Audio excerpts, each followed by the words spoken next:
Stu, rugby's obviously a lifestyle, and you've had a few weeks away from the game this summer and before pre-season. How are you, and how is your summer with your wife and the boys? Yeah, good. Thank you. It's good to be back, but it was good to have a break this year. Obviously, the last 2 years we've merged together, and there was no downtime. So, yeah, it is a lifestyle, and unfortunately, it's one of the things that COVID did was take away from the lifestyle, because every week my sons and my wife like to come to the game and get involved, but none of that happened. So, yeah, this year we're hoping it goes back to being a bit more of a family occasion and getting people together and a chance to celebrate all the hard work that the lads do during the week. What have been some of your favourite moments with your family over that short period? Oh, plenty. I was very fortunate in, through lockdown we got to spend a lot of time together, and 4 young sons. It's been a pretty active off-season. I think they enjoy making me try and jump off high rocks into the sea and embarrass me when I won't do it. And lots of cricket, played a lot of cricket with them, and again, I tend to pick up the pieces, but no, it's great to play a bit of sport with them and have some time with them, and away from the week-to-week of Premiership rugby. Not for just yourself, but also for the playing group and the rest of the staff. How important is it to have that time just to take a break from not just the physical aspect of rugby, but the mental side of it too? Yeah, it can't be underestimated, because what the lads do, probably here every day, combined with the pressures of the weekend, is huge, and it's a fantastic way of life, and it's an amazing opportunity. But there is pressures that come with it, as there is with many jobs. But the lads need that release. They need a release now and again to be able to then be back into it, and into a lifestyle that allows you to go out and play so well in the 80 minutes. What's your release week to week then?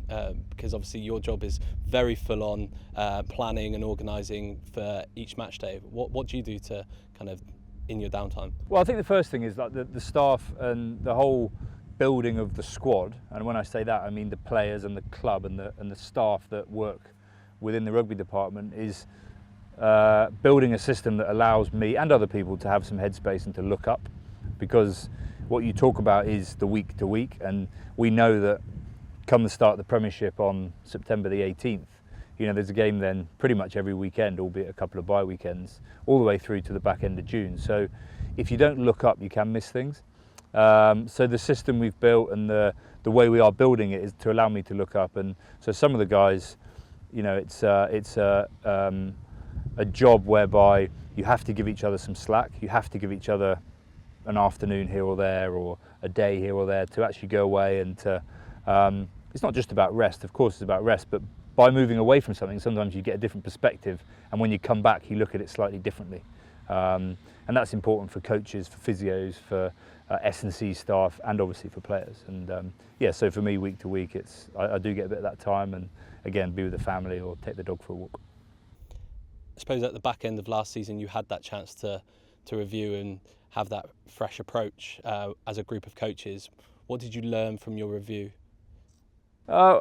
It was pretty comprehensive. So what we learned was the importance of those reviews throughout the year. What you don't want to do is get to the end of a season and say, oh, we should have done this and we should have done that. So to build in those blocks, to build in those review processes at the end of the blocks, how we can do that better. There's a number of specifics around the game. The obvious ones, standing out defensively, we conceded too many tries. And ultimately, the review process then dug into why that was and how we can do that better. And that's not just from defence. There's other areas of the game where, we want to take a fact, because when you look at the game, you can see stats, you can see tries scored, tries conceded, minutes played by players, and then the purpose of the review is not just to show that fact, it's then to look into, well, why did that happen? Whether it was good or it was bad, why did that happen? And how do we either make it better, or how do we continue the good parts that we've shown in certain areas? Did those reviews help for self-evaluation as well as group evaluation amongst the coaches? Yeah, so a lot of, when you look at a review and when you try and review a season, a certain part of it is outcome based on what happens on the field.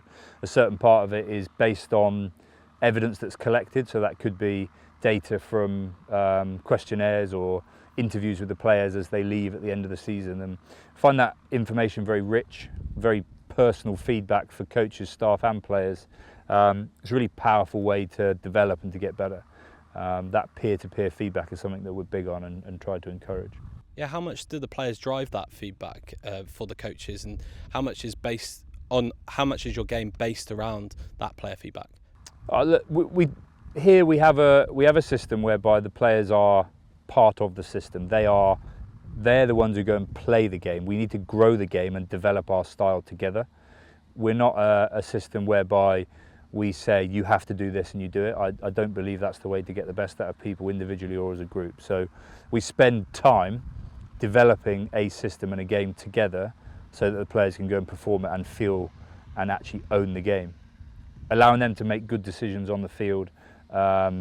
Ultimately, the product is shown in the 80 minutes, but the work that's done in the week is to allow them to improve week to week, but also to execute in the moment more often and more clinically consistently. Talk about development with the coaching side. You've got 3 homegrown coaches in Ryan, Lils and Charts, but also a 4th now in David Williams after 8 years away from the club.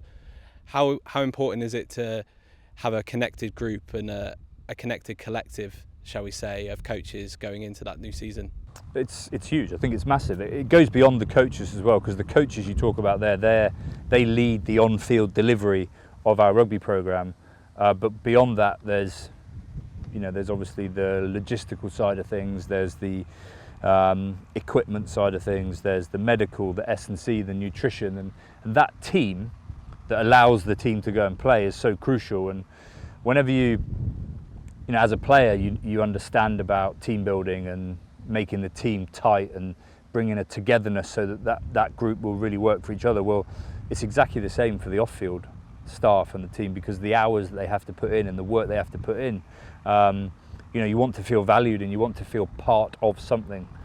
So I believe it's as important as pulling the playing group together is to have a group of staff that really value each other and value time together, because we have a lot of it, and form genuine bonds and friendships. It's important. Some people think that if you build friendships then you can't challenge. I think the opposite. I think if you build a solid platform and a safety within the group, then the challenge increases and the potential for improvement over time increases, because you've got that level of trust with the group. Yeah, trust is obviously a big word used at the club, and it goes back to your first point that if the trust is there, then you can have that time to self-evaluate and have that time off. So is it really important to build that in the off-season, or do you continuously build that throughout the season? No, if I'm honest, it happens all the time. Like it's every moment of every day, of every interaction, you build credibility or you lose it, and credibility is a massive part of trust. The relationship's a huge part of trust, and the reliability. So we back each other up. We work for each other, with each other, to deliver a product which allows our players to go and play. And trust is a constant process whereby you're building it, and it's very easy to lose it. It's hard to build it. So it's a constant process, and something which is with you the whole time. Every interaction you have with someone, you can build trust or you can lose it. So we're very conscious of that. We talked to David in the 2nd episode of Bath Rugby Unseen, and he mentioned the style that we want in attack and getting back to our style using our defence at times. What characteristics do you look for when you're looking for a new coach, and what characteristics have you seen in David that makes you think that he's the right person to kind of form our attack? Yeah, I've watched obviously the footage of the Unseen video, and it's great that people can start to see David and see his vision for the game and his also his clarity in how the game should be played. I think that the recruitment process to get to David was a long one, and I spoke to a lot of people and met a lot of people when I could during COVID, and the important things for me was somebody who had a clear understanding of the game, somebody who tactically was a very astute coach, somebody who'd experienced coaching in different environments, and then the last one is someone who can build relationships and tell the story. So the to be a coach, a technical coach, you hear people talk about technical coaches or someone who's very good with players. Like, to be a coach, you've got to be both. Like, you have to have a credibility in your coaching, in your technical, tactical coaching. In order for that to transfer to the players and allow them to play well, they've got to have good relationships. And to do those things, you've got to tell good stories. And Dave tells great stories around the game. He tells stories around how to get the best out of individuals. And him and Neil working together with obviously the other coaches as well gives us a really good balance to the group. And it's a group which, they work very hard for each other, but they're also very open to pretty robust feedback. The recruitment process with David, is it similar to the playing group? Is it similar characteristics that you're looking for on both sides? Yeah, it is. But the task, if you like, the ability of that person is specific. So obviously if I'm looking for a tight head prop, then what they need to be able to deliver is very different to what Dave needs to be able to deliver. But the characteristics of that person and how they fit within our group and how they add to Bath Rugby, there's similar traits, definitely. The processes are different because to recruit a player, I mean, there's hours of footage I can go and get. There's lots of people I can talk to about players, and the pool is bigger. There's more tight head props in the world than there is attack coaches. So it's a similar but different process. Yeah, you've brought 2 tight head props in this summer, Johannes and Darcy, as well as Jacco coming in at the back end of last season with Danny. What do those 4 guys bring to our squad, and what are you looking to build? They all bring obviously different things. I think the work that went into the tight head props was something which, again, took a long time, but you need to be very clear about what you're getting. And obviously, at the point we knew that Henry was moving on and Christian was moving on, the props we were looking for were, had a particular skill set. And those guys come, Darcy is a Scotland international, someone with a very strong scrummaging pedigree. Johannes has got experience playing in South Africa at the top level, in France at the top level, and then some time here in England. So they're both strong scrummaging tight heads, which is imperative when you're looking at tight heads. And then they can add slightly different bits around the field. The common thing with both of them is that they have a very deep hunger to get better. And to do that, they want to be part of a quality setup. So those guys being here, them being part of our group was, yes, they have a skill set, they have an ability to scrum and to maul and the additional bits that we want from a tight head. But equally, the important thing is they want to get better. They have a big desire to come and improve and move from where they are now to consistent Premiership players. What about Jacco and Danny? What do they add to the group? Yeah, those 2 guys, obviously, if I take Jacco, he's somebody that we'd watched for a long time. He had a standout season pre-COVID for the Stormers in South Africa, and he's a physical player. He's a very abrasive player, and it's somebody who, as we look at the squad and the evolution of the squad, it's a role that we lack internally. So his capacity to carry the ball over the gain line through traffic in particular was something that I was very keen on bringing into the group. And when we started to talk to Jacco, again, it was very clear that he wanted to improve. He's seen what happened to, obviously, our former captain Francois, who had a fantastic career at Bath and developed into a 50-cap international World Cup winning Springbok. So he's seen that the pathway for South African players is available here too. And yeah, I'm excited to see him put on the blue, black and white. He's a tough guy, he's a hard worker, and he'll be exciting to watch. And then finally, Danny. Yeah, Danny, what introduction does he need? He's a quality, proven Premiership 10.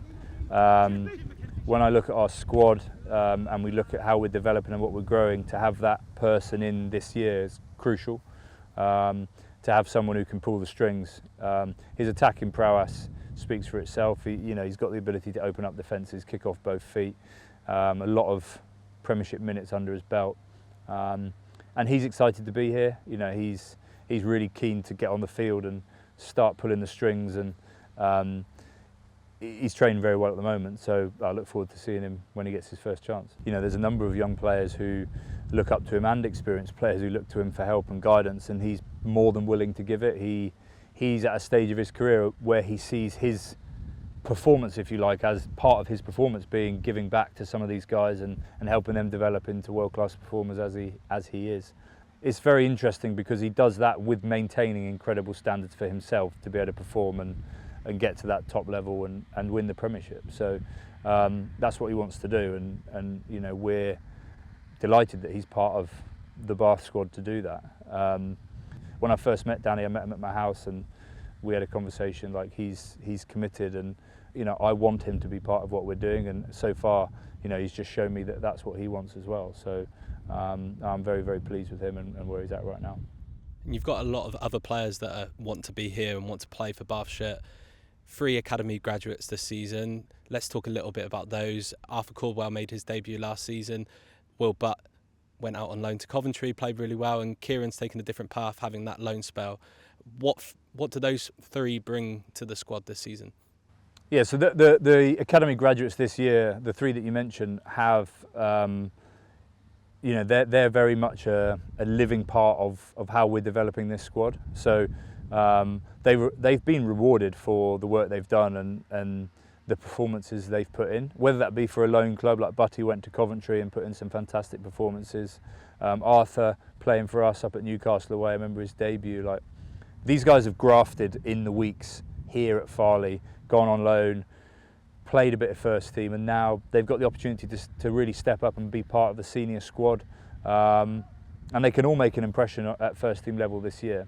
The fact that they're homegrown guys means that they've been here and they understand what it means to pull on the blue, black and white, and they really are a fantastic role model. They are fantastic role models for players coming through. And their involvement is all towards that 50% homegrown first team squad, which I believe we've now hit that target ahead of the 2023 target. How does that work? Obviously, you have the senior academy squad that you can pick from. Can you talk to me through that 50% homegrown target? Yeah, so we, as we sit here now, we have 50% of the guys who are out here training every day are homegrown players, and the whole purpose of the strategy around having 50% homegrown was that we have players within the squad like Kieran and Butty, and Arthur, who are available and can get picked for this club. And to do that, you've got to compete every day. So when we have the number of players that we have, 58 players available every day to train, and whether they're 18 and part of the academy or at the top end of the mature guys in the senior squad, they all compete together. So to have half of those players from our region, homegrown by our pathway, is an incredible energy. It's an incredible connection to this place, to Bath, to the city, surrounding areas, and we want to keep going. It doesn't mean we go to 75% or 80%, but we want to refine the 50. We want to make sure that we're getting the very best 50% of people, and that, maybe that will rise, maybe that will go to 60, 70, 80%, but what we want to do is make sure that on any given weekend we can pick a team to win in the Premiership, and come June we can pick a team to win semi-finals and finals. I have a very clear view that a big part of that is homegrown players, interspersed with international quality. And I think if you look at our recruitment, the cycles, the players we brought in, that's happening. That's very real, and it's not a fairy tale. It's something which is a genuine vision and something which is a very clear strategy from us. Let's talk a little bit more on recruitment. Fans have said we may be a little bit light in certain areas. Are we looking in certain areas of the squad? Where are we looking? And how does that work? How much time does that take? There's still a couple of spots up for grabs, and I think it's really important that I've always said this, and I will continue to say it. I don't want to get the wrong people, and in certain situations you need a body because you need people to train, you need people to play. But when you make contractual decisions, they're generally long decisions, and they have a big impact on the group. So, what we're doing is cultivating a squad who can deliver week in, week out, over time, be a consistently winning team. And you can't derail that by, somebody who you make a poor decision on, somebody who you make a bad read on just because they're available. So sometimes it takes more time than it would do if you just had a haphazard approach. So there's a couple of positions still up for grabs that we're looking at, and we're working with, for a number of reasons it's challenging at the moment, the global market, the different seasons. There's a number of things going on in the game which mean it's not as straightforward as it has been previously to go and sign players, particularly from abroad. But we're working hard on it, and there will be a couple of additions to this squad, and they may not necessarily be here before the start of the season, but we have the capacity to bring in a couple more people either before the season or during the first part of the season to help us and to really boost the squad, not just for now, but for longer term as well. Do outgoings need to happen for those guys to come in? No, they don't. We have the capacity to bring a couple of people in with the squad that we've got right now. There may be a little bit of movement, but from where we are right now, no, we can bring people in.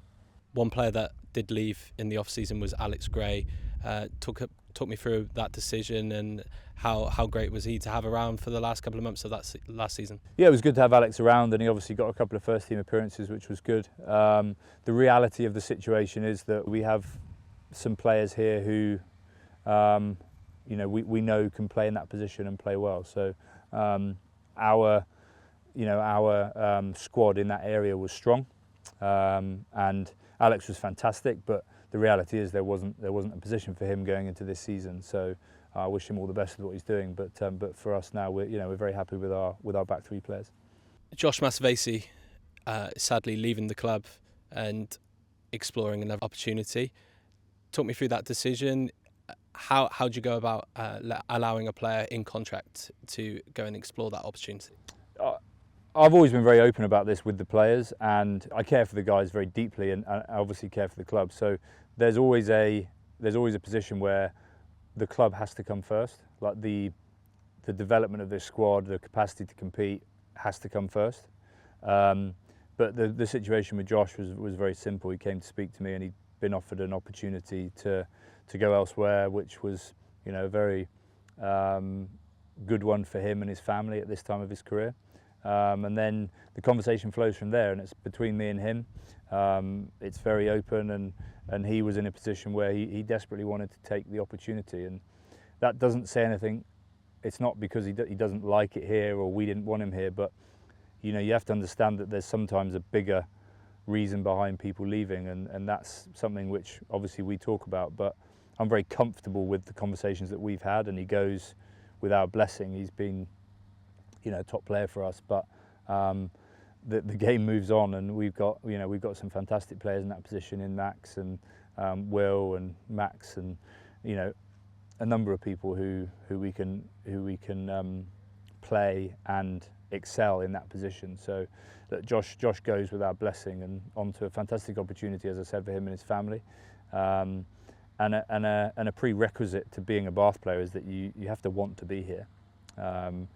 And if someone doesn't want to be, for whatever reason, then we have to have a conversation. And sometimes that ends in, actually they do really want to be here, and sometimes that ends in, there's an opportunity elsewhere.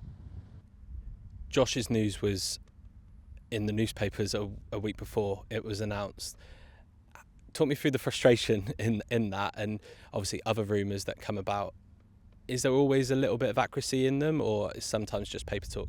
I'd imagine a lot of it's just paper talk. Look, I genuinely don't get frustrated by it. It's just, it goes with the territory. There's a number of people involved if there's ever conversations about players, and sometimes they can just literally be a rumour that's made up out of nowhere. Sometimes they got some truth to them, but if I spent my time worrying about those things, then I wouldn't have a lot of time left. So no, they are what they are, and we just crack on. One of them was about Jonathan Joseph this summer, but JJ is very much staying with us and is very committed to Bath Rugby. Yeah, for sure. And that, when sometimes these rumours come out and it gets back to me. So generally, what I'll do is just go and ask the player, talk to the player about it. And JJ was adamant that he was here, he wanted to be here, and he wanted to be part of this team this season. So I've had that conversation with Jay. He wants to be here. He wants to have his best season for the club, and I really want to see that too. Stu, part two, no fault of your own. Thank you very much for your patience. Talk to me about pre-season and what our objectives were going into this part of the year. Yeah, so pretty clear objectives really with David coming in. The first one was to integrate the new game model, so to build a real understanding around our attack, but also how our defence feeds our attack.